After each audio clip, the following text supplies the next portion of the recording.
like Ukulele and the Impossible Lair, Yeah. like they kind of did something similar to that, where you could go through the Impossible Lair, Oh yeah. and you only starting out you have like whatever it is, like you can only get hit twice or whatever. Right. But the better you are at platforming, you technically could make it through. But as you unlock Uh more, that game's yeah. that game's BS a little bit. I like the concept. The execution's a little rough. About the like just the overworld and the levels in general. What That do you think of that that's outside of the Impossible Lair? Yeah, so I actually love everything about Impossible Lair except for the Impossible Lair. I love the fact that there's an overworld that you can unlock, interact things with, and that like you can create environmental impacts on the overworld that affects the levels. Like I love that aspect. I love that within the levels there's things that you can collect. Everything about that is great, but the fact that the gimmick is you have to play through this whole game to collect basically hit points to go into the Impossible Lair and play this overly tedious, difficult level where the only way to progress is to have enough hit points to make mistakes. Like that level was designed almost so poorly that it's almost, so you have this whole, okay, so like usually the end of a game or a boss or the final level is to test your skills as a player. Like how much have you learned?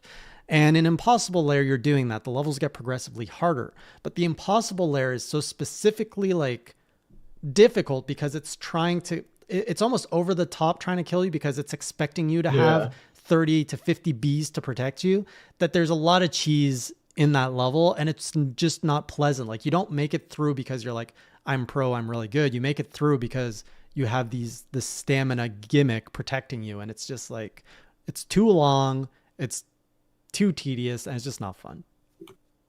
I agree with you there. Like it that could have been like a super secret like extra area, or like something that wasn't the focus of the game, because like to me the platforming, the design, the level design, the gameplay, the different moves, the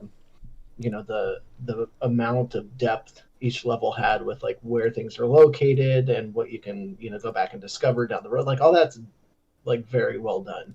I Mhm. thought it was a big step up from the ukulele just being in a 3D world, and everything outside of the Impossible Lair was great, but that it just didn't.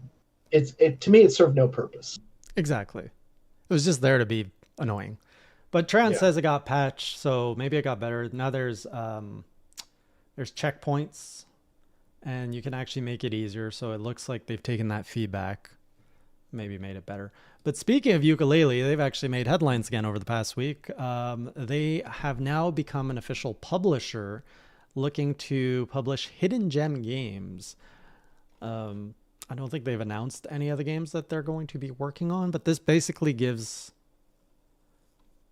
Actually, what does this mean to us? It just means They're gonna release games. potentially some undervalued indie developer will now get funding from There you Platonic go. Games. But I think that's interesting though, like for former Rare veterans, to co-found this studio, to have a successful Kickstarter for Ukulele, and then make enough off their first two games to now move forward to actually publish games. Mm-hmm. I think that's kind of cool. But did you see they tried to make the Platonic Friends Twitter account, and they inputted the birth date wrong, and they got locked out of the account. Oh no, I didn't see that. I don't know if it's been updated, but I mean, they did get 3 million for ukulele, so So actually, a great example of an indie developer turning publisher is Yacht Club Games. They developed all the Shovel Knight games, of course, but then they went on to publish Cyber Shadow. So we can expect the same kind of treatment with Platonic. What I worry though is Platonic's own games, like Ukulele, was not a smash hit. It was very it got $3 million. That's a lot more than a lot of these other. in terms of quality of the game, not revenue.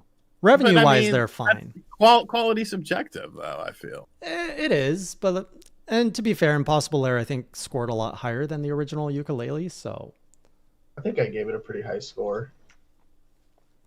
I remember giving it a decent score. But yeah, like the original Ukulele was a 7 out of 10, I think, if I recall right. Impossible Lair, I saw a lot of 9 out of 10s. So hopefully they can find some other hidden gems.